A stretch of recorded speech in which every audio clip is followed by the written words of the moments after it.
We wish you a Merry Christmas. We wish you a Merry Christmas.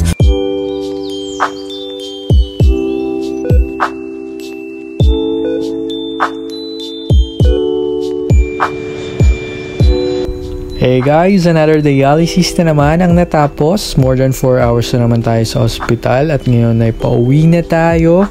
Si mama dapat meron siyang check-up sa tenga, kaso hindi na dumating ang kanyang doktor at maaga na daw na siya ay nag-Christmas break. Anyway, so babalik kami mamayang hapon para sa ibang doktor.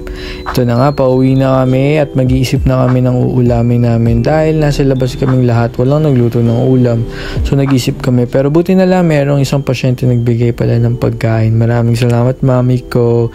Yan ang kagandahan ngayong Christmas season kasi iba't ibang klase ng mga ayuda ang nabibigay. Umabot pa ang ayuda sa aking asong makulit. Ay nako. Around 4 PM tumawag ng sekretary, pwede na daw kami bumalik ng ospital at andito na nga, check up na siya now ni Dr. Dennis kung saan tinanggal na ang kanyang tutuli. And then after that, dumiretso na kami ng simbahan para sa simbang gabi ngayong gabing ito. Ang ingay ng mga bata sa simbahan, bakit ganun? Hey guys, welcome to another vlog. Just to end this Vlogmas Day 19, tama ba? Day 19 na ngayon. Just to end this vlog, sobrang nakakapagod ito araw na ito. Yun ang book natin. Anyway, gusto kong i-share sa inyo yung naging check-up ni mama sa kanyang ENT. Ayan, ENT health check-up naman tayo. So, nakailang weeks na napabalik-balik si mama sa ENT. Kung nasusundan ninyo ang ating mga vlogmas, ay nagpabalik-balik na po si mama dahil una nangyari noon hindi siya makarinig sa isang side na ears niya. So dinala ko siya agad sa ENT. Importante yung mga ganung nararamdaman natin at lalo na ng ating mga seniors na agapan natin yung mga ganung bagay kasi pag naagapan, again guys, paulit-ulit natin sasabihin, prevention is better than cure. Guys, sa pag-cure, mas mapapamahal at mas delikado ang health ng bawat isa. Kahit hindi senior, kahit normal na yun ng mga tao na hindi umaabot ng senior age, prevention is better than cure talaga. So yun na, inunahan na natin, nakita ng Dr. Gito na meron niyang sipon si mama na palabas sa kanyang tenga at palabas din sa kanyang ilong at palabas din sa kanyang lalamunan. Kasi ito yung mga exit way ng mga sipon natin pag sinipon tayo sa loob ng ating katawan, ng ating ilong. Kasi yung ilong natin, ito yung ilong natin eh. Ilong natin, isang buo yan sa loob. So technical na yun, ENTs will explain that Dr. Gito is the best talaga. So yun nga, maraming exit. Tinrate muna yun ni Doc, binigyan siya ng antibiotic. Plus, nasilip din na meron siyang malaking tutulin dito na in the dark. So, inuna muna yung sipon, and then after 1 week ng antibiotic, bumalik kami, na-clear up na yung sipon, nasilip sa lalamunan, clear up na siya, sa ilong, clear up, sa tenga, mukhang clear up na rin. And then, nakita nga na meron pang tutuli doon na malaki. So, another week yun at nilalagyan siya ng baby oil. So, ano nga bang natutunan ko dito? Etong third week niya, actually fourth or third, wala si Doc dito. Dr. Dennis substituted, then siya na ang naglinis ng tenga ni mama. Actually guys, it's good din na magpalinis tayo ng tenga sa mga ENT natin, yung thorough cleaning. Kahit wala kayong problema, pwede kayong magpa-check up, lalo na doon sa may mga cards naman dyan na pwede i-avail yun sa inyong mga doctors, sa mga ENTs.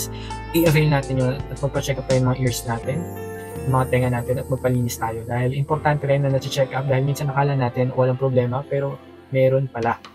Isa sa napansin ko ay gumagamit din si Dr. Gito ng pang-view na parang siyang pen na pang-view dyan na nakita ko sa TikTok shop. Yes guys, kung meron kayong nararamdaman na parang nabibingi kayo at ayaw nyo gumastos sa ENT. Actually, yung bayad namin sa ENT per session is 1.2. Discounted na yun. 1.5 actually, so 1.2. Yung kanina, mas mura, nasa 800. Discounted na yun ng senior. Kung nag-aalangan kayo na magpa-check up, pwede kayong bumili nun sa TikTok shop, no? Kasi kukonect nyo lang Bluetooth doon sa phone nyo and then mag-review nyo na yung laman ng inyong ears. Ano bang expect natin? Expect na meron kayong makikita parang balat ng sibuyas doon sa dulo. Yun yung eardrum natin. Ganun lang siya kanipis. Ganun siya ka-sensitive guys. And also, to maintain na maayos ang tenga natin, actually, sa lahat ng mga namimit ko, lagi kong dinidiscourage na talagang gumamit ng cotton buds sa paglilinis sa loob ng ating tenga. Dahil pinupush nga po ng cotton buds yung mga earwax, yung mga tutuli, papasok sa ating tenga. Hindi niya na ilalabas. Yung iba kasi nasasanay, yung may sensation silang hinahanap dito. Pero we discourage you, kasali ako, our doctors discourage you. Ako rin, discourage ko kayo. Kahit mga kaibigan ko sinasabihan ko, yung mag-cotton buds, delikado yan. Pati yung mga pantutol rin, actually, delikado siya.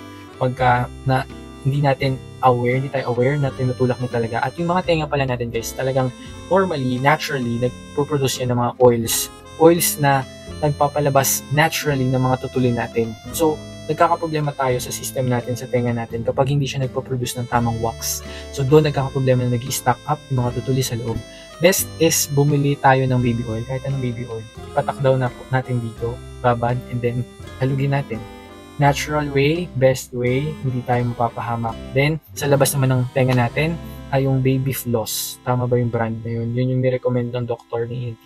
Baby floss daw kasi tight shot, ginagamit din siya sa mga baby dahil hindi siya nagiging-mol-mol, walang pwedeng maiwan sa loob ng mga chismis na mga cotton buds. So yun yung mga ilan sa mga natutunan ko. Pero paulit-ulit guys, kung ginagamit nyo pa rin yung cotton buds sa loob ng tenga ninyo, guys, itigil nyo na yan. Lalo na yung mga naglilinis din ng tenga araw-araw, medyo bawas-bawasin natin dahan-dahan dahil hindi nga po advisable na nawawala yung natural wax sa loob ng ear natin. So huwag tayo maglinis ng ating mga tenga halos araw-araw, lalo na yung mga after maligo, naglilinis, itigil nyo na yan guys. And that's it guys, see you again on the next vlogmas. At least may na-share ako sa inyong bago.